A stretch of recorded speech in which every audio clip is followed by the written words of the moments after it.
Halo, jumpa lagi dengan Mr. AX. Kali ini Mr. akan melanjutkan alur cerita manhwa catatan Raja Pedang di dunia lain. Hanbin mengangkat Laude menggunakan satu tangannya. Laude dan semua orang di dalam guild terkejut dengan kekuatan Hanbin. Seorang pria terpesona melihat kemampuan Hanbin. Dia berkata dengan tubuh yang Hanbin miliki, mampu mengatasi lawan berlevel 10. Pria tersebut bernama Brookman. Laude berkata bahwa dialah yang akan melatih Hanbin, seseorang yang berlevel 5. Laude juga meminta Brookman untuk tidak ikut campur. Seolah tidak memperdulikan ucapan Laude, Brookman terus berbicara dengan Hanbin.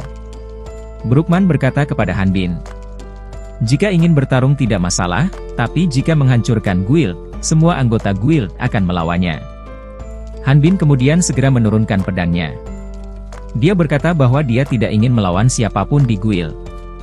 Laude terjatuh setelah Hanbin menurunkan pedangnya. Dia berkata Hanbin adalah seseorang yang tidak tahu diri.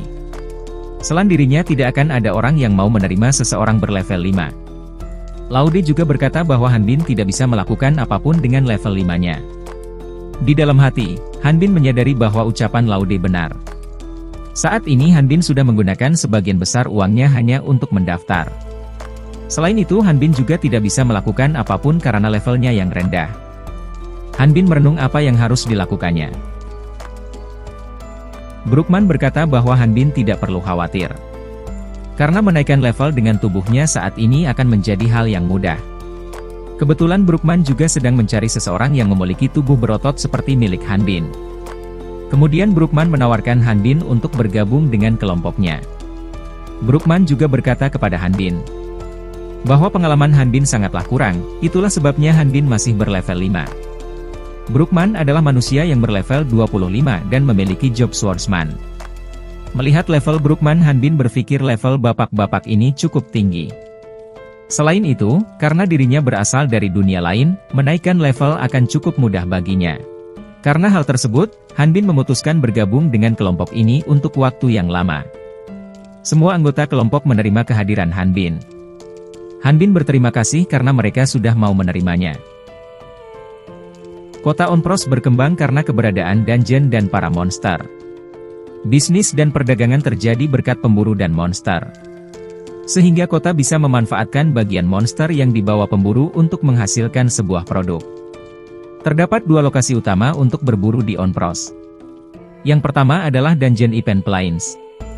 Dan yang kedua adalah pintu masuk hutan sate. Terdapat sebuah desa kecil yang berdekatan dengan hutan sate. Biasanya monster tidak akan keluar hutan untuk mencari mangsa. Akan tetapi akhir-akhir ini ada sejumlah monster yang berkeliaran meninggalkan hutan. Hal inilah alasan kenapa banyak pemburu yang ditugaskan untuk melawan monster. Monster ini bernama Devilk. Salah satu monster berlevel tinggi yang berhabitat di hutan sate. Devilk memiliki gerakan yang lambat, akan tetapi cengkraman mereka cukup kuat untuk menghancurkan sebuah batu. Monster ini juga memanfaatkan berat badan mereka untuk membuat serangan menjadi semakin kuat. Seekor monster melesat menerjang Brookman. Tak hanya diam saja, Brookman menahan monster menggunakan perisainya dan menghempaskannya ke batu. Mendapat bantingan, monster ini masih bangkit menyerang. Namun dengan singkat Brookman mengakhiri usia monster dengan tusukan pedang pada bagian kepala.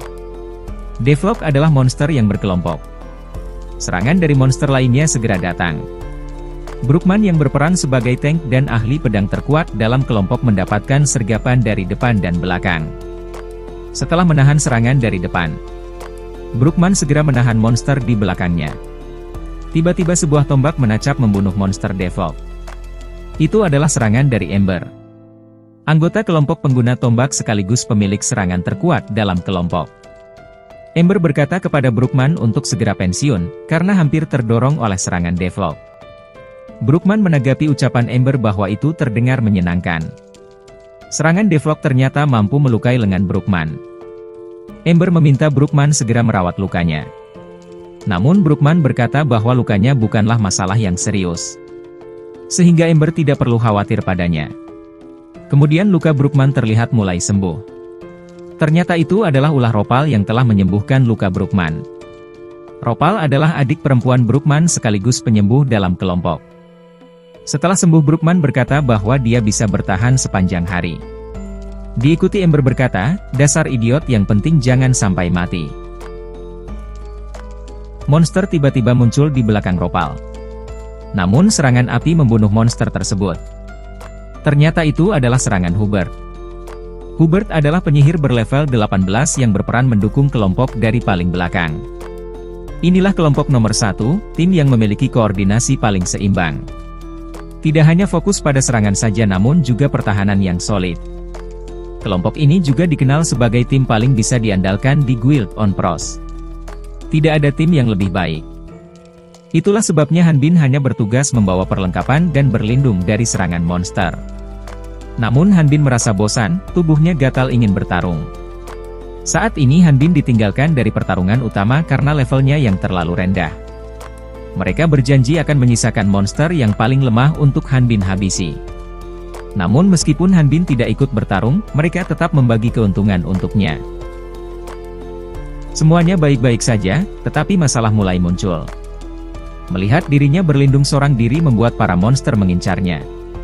Termasuk bos monster Lord Deathlock yang berlevel 25. Bos monster mulai mendekati Han Bin dan meraung dengan keras. Namun seketika perut bos monster berlubang besar. Ternyata itu ulah serangan yang berasal dari kerikil yang dilemparkan Han Bin. Peluru batu sebenarnya bukan keahlian Han Bin. Namun bos monster mati dengan mudahnya karena lemparan kerikil. Selain itu bos monster tersebut tidak memberikan EXP kepada Han Bin. Padahal monster tersebut memiliki level paling tinggi di antara kelompoknya. Sehingga Han Bin berpikir untuk meminta kelompoknya berburu monster yang lebih kuat. Setelah itu Han Bin diminta berkumpul, karena perburuan telah selesai. Akhirnya mereka berkumpul setelah berburu. Mereka terlihat sedang mengambil bagian tubuh monster. Mereka mengambil inti monster yang terletak pada tubuh monster. Inti monster tersebut juga dikenal sebagai batu sihir. Batu tersebut yang akan mereka tukarkan untuk memperoleh uang. Han Bin berpikir dirinya akan muntah melihat adegan tersebut, jika bukan karena anjing neraka. Dia telah melakukan hal yang sama saat memakan anjing neraka untuk bertahan hidup. Sehingga adegan tersebut bukanlah hal yang baru bagi Han Bin. Han Bin menangani bagian-bagian monster dengan baik dan cepat. Hal tersebut membuat Nona Ropal terkesan. Han Bin menjawab bahwa dirinya telah melakukan hal tersebut selama 20 tahun. Nona Ropal bertanya berapa usia Han Bin. Han Bin menjawab usianya adalah 24 tahun. Karena dirinya tidak menua setelah diculik ke Gunung Batu sejak 20 tahun lalu. Kelompoknya bertanya bagaimana dengan orang tua Han Bin. Han Bin menjawab bahwa dirinya telah diculik 20 tahun yang lalu, sehingga dia tidak ingat dengan wajah orang tuanya. Jadi pulang ke rumah saat ini juga mustahil bagi Han Bin. Mendengar jawaban Han Bin, kelompoknya merasa terharu. Bahkan Brookman berpikir itulah sebabnya tubuh Han Bin menjadi kekar dan berotot. Brookman bersimpati kepada Han Bin dan menganggap Han Bin adalah bagian dari keluarganya sekarang. Han Bin merasa orang-orang tersebut begitu baik. Han Bin berterima kasih karena menerima dirinya ke dalam kelompok Brookman. Brookman menjawab hal tersebut bukanlah masalah besar. Dirinya juga menyampaikan bahwa sudah berlevel 25 sejak 5 tahun lalu. Han Bin kemudian bertanya kepada Brookman, "Bukankah saat ini levelnya masih 25? Mereka menjawab bahwa tidak ada monster level tinggi kecuali di dalam dungeon. Dan Lord Deathlock dipertimbangkan sebagai monster level tinggi di tempat tersebut. Mereka berencana untuk tidak melawan monster yang kuat, dan tidak akan pergi ke tempat yang disebut dungeon." Mendengar pernyataan tersebut membuat Han Bin depresi. Bahkan bos monster yang paling tinggi, levelnya di tempat tersebut tidak memberikan EXP kepadanya. Kemudian Han Bin pamit untuk melakukan latihan pedang. Karena merasa khawatir, salah satu anggota kelompok berencana menemani Han Bin berlatih. Namun dalam sekejap Han Bin hilang dari pandangannya. Han Bin berlari kencang menelusuri hutan untuk mencari monster. Selama pencariannya dia bertemu banyak monster. Namun monster-monster tersebut memiliki level yang sangat rendah. Han Bin teringat kembali percakapannya dengan Ephir. Han Bin sempat bertanya pada Ephir apakah tidak berbahaya tinggal sendirian di dalam hutan. Kemudian Ephir menjawab bahwa hutan tidaklah seberbahaya yang Han Bin pikirkan. Level para monster tidaklah lebih tinggi dari Ephir. Setelah ingat kembali Han Bin merasa depresi. Ternyata benar-benar tidak ada monster yang kuat. Saat hari hampir malam, Han Bin berencana kembali. Namun indera Han Bin merasakan kehadiran seekor monster. Walau tidak sebesar anjing neraka, namun kehadiran monster ini cukup kuat. Han Bin segera bergegas. Dia menarik sebuah pohon dan melepaskannya. Dia terpental layaknya ketapel raksasa. Han Bin terjun dengan keras dan bersiap untuk bertarung. Setelah kabut hilang, ternyata itu adalah seorang pria yang sedang telanjang bulat. Lantas apa yang akan terjadi selanjutnya? Silahkan like dan subscribe biar Master semangat update-nya. Terima kasih.